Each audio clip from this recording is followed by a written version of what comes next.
जब हिजाबे पर्दाए गैबत उठाया जाएगा, एक दिन वो आएगा.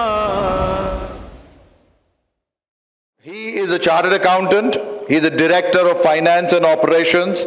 24 years of rich experience working in a US-based Indian subsidiary. His topic, what is the significance of a hidden imam? He shall be speaking in English. We welcome on stage Janab Aman Mukhi Sahab. Bismillah ar-Rahman ar-Rahim. Respected scholars, my dear friends, Assalamu alaikum. It's a great privilege and honor to be here to speak in front of you all about our Imam. The topic given to me is the significance of the hidden Imam, and I'd like to discuss this with you all in the following stages.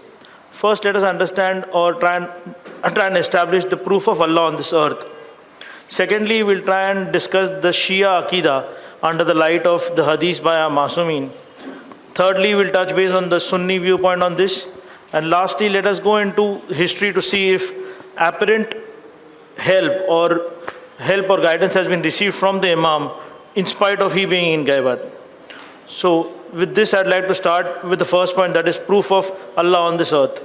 I'd like to begin by quoting the Holy Quran, wherein Allah subhanahu wa ta'ala states in Surah Anbiya verse 73, and I quote, Bismillah ar-Rahman ar-Rahim, and we made them imams who guide the people by our command. This verse clearly says that the imams are the people who sent for the guidance of the people. Taking help of the hadith on the same topic, Imam Jafar Sadiq alayhi salam says that had the earth not been without an imam, it would sink and swallow its inhabitants. This confirms that the safety of the people is on account of the imam.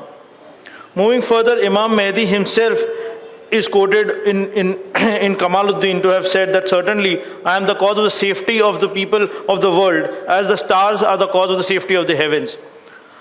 The verse above quoted and the two hadiths allow us to clearly confirm that the Holy Prophet and the Imam are the proof of Allah on this earth and the reason for its safety. After understanding the proof of Allah on this earth, that there is a proof of Allah on this earth, let us try and further deep dive into the topic of significance of hidden Imam through the various hadiths by our Masumeen. Once again, I quote the Holy Quran, Bismillah ar-Rahman ar-Rahim, verse number 4, ayat number 59, Bismillah ar-Rahman ar-Rahim, Ya ayyuhallazina amanu, atiyullah wa atiyur rasul wa ulil amril minkum. Translation, Bismillah ar-Rahman ar-Rahim, O those who believe, obey Allah, obey the messenger, and those who have authority amongst you.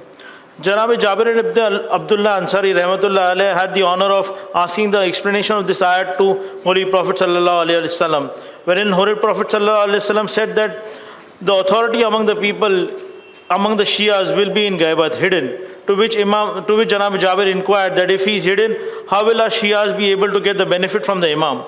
The Holy Prophet ﷺ replied that will be similar to the benefit derived from the sun while it is behind the clouds. In another hadith, Imam Jafar Sadiq alayhi salam was asked by Maharan al-Damish that what will be the benefit of the hidden or the concealed proof? And Imam again replied the benefit will be similar to the benefit of the sun once derived by the people once it is behind the clouds. Imam Mahdi alayhi salam was also asked the same question through a letter, and in his letter to Janab Ishaq bin Yaqub through the second deputy, Janab Muhammad bin Usman Rahmatullah alayhi, Imam said that deriving benefit from me during the occultation is like obtaining advantage from me or advantage from the sun when it is behind the clouds. All the three hadiths from Masumeen are on the same topic and have the same answer, that the benefit of the Imam while in Ghaibat is similar to the benefit of the sun when it is behind the clouds. In trying to understand this hadith further, I would like to take the help of Janab Allah Majlisi, who's given an analysis of this hadith, and I'd like to take few pointers from them to take our discussion further.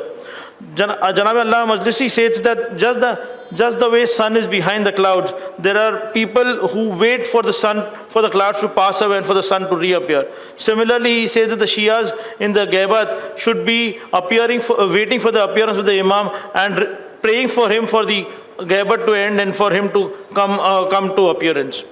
Secondly, he says that occasionally the clouds move and at times some people can see the sun while some cannot. Similarly, analogy is given to the Imam, wherein in Ghaibat some people have been able to see the Imam physically. even though he is in Gaibat.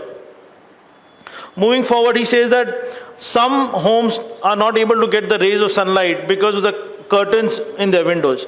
Similarly, if there are wheels on our hearts which don't allow us to get the light or the guidance from the Imam. Similarly, accordingly, it is requested that we should follow the teachings of the Ahle Bayt to remove the wheels from our heart for able to us to get closer to the Imam. Finally, he says that just like the sun, which is the center of the solar system, Imam is the central axis of the universe. And even the sun follows the command of the Imam.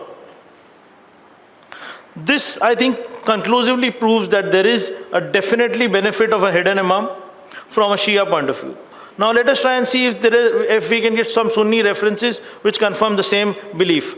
And I'd like to quote two Shia scholars who've quoted the hadith of Imam Jafar Sadiq alayhi salam on the same topic in their book. And I quote, Sheikh Suleiman bin Sheikh Ibrahim Kundusi in his book Yanaibul Mawadda, who's quoted from Faradus Sibtan of Sheikh Hamawi. Both these scholars are of Sunni scholars are of repute, and I've quoted this hadith confirming that the belief of or the significance of a hidden Imam is not only a Shia belief. Finally, let us go into or delve into history to try and see if we've got or if there are any instances where Imam has met people physically and given them apparent help. And as we search history, we can find many instances where Imam has come to people and helped them apparently. One of my favorite incidents which I'd like to quote here is the incident of the pomegranate. Once again, from the book of Allama Majlisi, wherein he's quoted this incident, that during the British rule in Bahrain, as you know, is a country wherein there are majority Shias. However, the Britishers had appointed a Sunni governor, who in turn appointed a Sunni minister who had animosity against the Shias. And he was trying to suppress Shias and always on the hunt to try and defame Shias.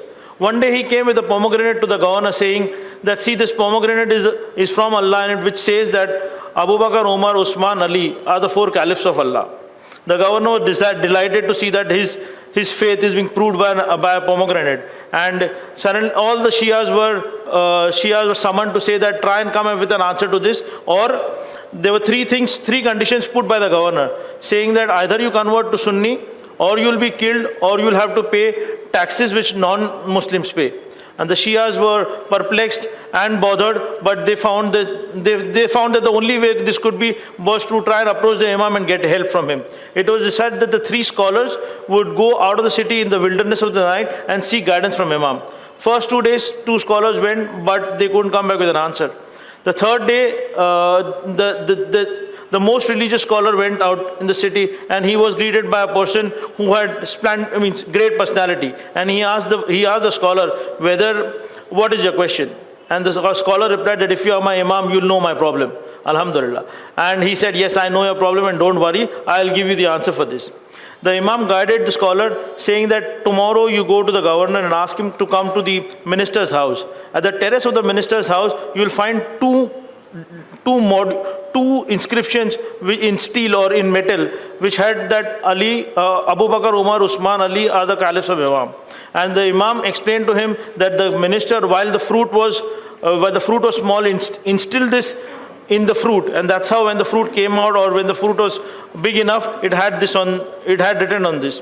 And Imam also said that you will see the power of Allah when you go to him. Ask him to break the fruit, and you will see the power of Allah. Next day, the happy scholar went to the governor and asked him to come to the house of the minister, and they both went there. The minister was perplexed, obviously sad at what was happening and how this could happen. So they went to the terrace and found the two molds which were used to write that on the pomegranate.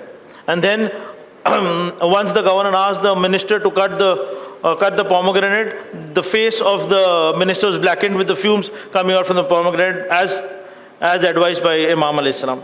So here we can see that apparent help was received from the Imam in spite of he being in Gaibat, and the faith of the Shias was saved.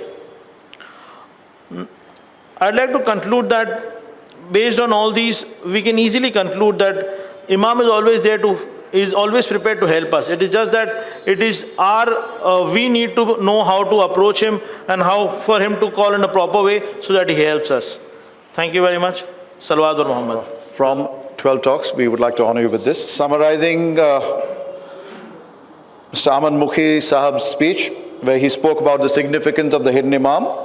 He spoke about deriving benefit from the Imam is like deriving benefit from the sun when it is behind the clouds. And the people wait for the clouds to move so that they can see and take benefit. Similarly for Imam Mahdi alayhi salam. Like the sun, which is the center of the solar system, so too Imam Mahdi is the focal point on which the universe functions. صدق الله العلي العظيم